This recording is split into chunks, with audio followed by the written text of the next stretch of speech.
মধ্যপ্রাচ্যে চলমান উত্তেজনার ছায়া এবার পড়েছে ইসরায়েলি প্রধানমন্ত্রীর পরিবারেও।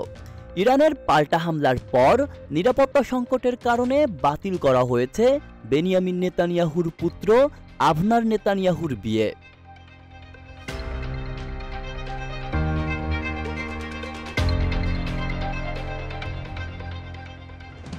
16 জুন আভনার ও তার দীর্ঘদিনের সঙ্গী অমিত ইয়ারদেনির বিয়ের দিন নির্ধারিত থাকলেও শেষ মুহূর্তে তা স্থগিত করে দেওয়া হয়। টাইমস অফ ইসরায়েল ও এনডিটিভির খবরে উঠে এসেছে নিরাপত্তা শঙ্কা ও রাজনৈতিক চাপে এমন সিদ্ধান্ত।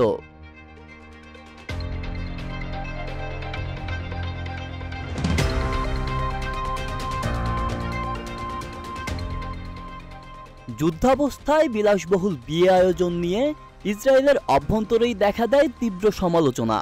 গাজায় জিম্মি থাকা ইসরায়েলিদের পরিবার ও সরকার বিরোধীরা বিষয়টিকে নির্মম পরিহাস বলে আখ্যা দেন। সামাজিক যোগাযোগ মাধ্যম ও শহর জুড়ে শুরু হয় প্রতিবাদ।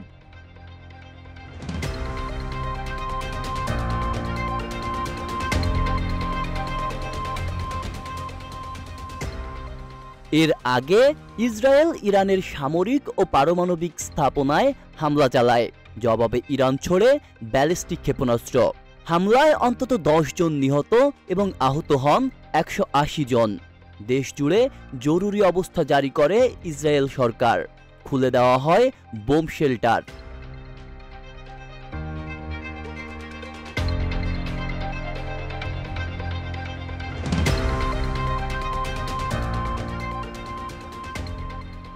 ইরান এ হামলার পর পরমাণু আলোচনা বাতিল করেছে। মার্কিন প্রশাসন বলছে সংঘাত থামানোর একমাত্র পথ ছিল এই আলোচনা। নেতানিয়াহু হুঁশিয়ারি দিয়ে বলেন, ইরান যা দেখেছে ভবিষ্যতে আরও ভয়ঙ্কর কিছু দেখবে।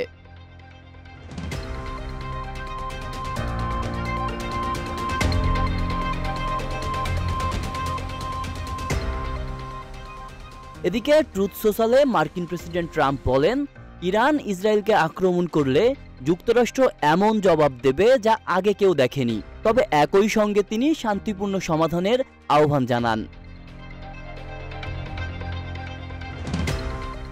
আব্দুল্লাহ রাফসান জনি, ঢাকা প্রকাশ।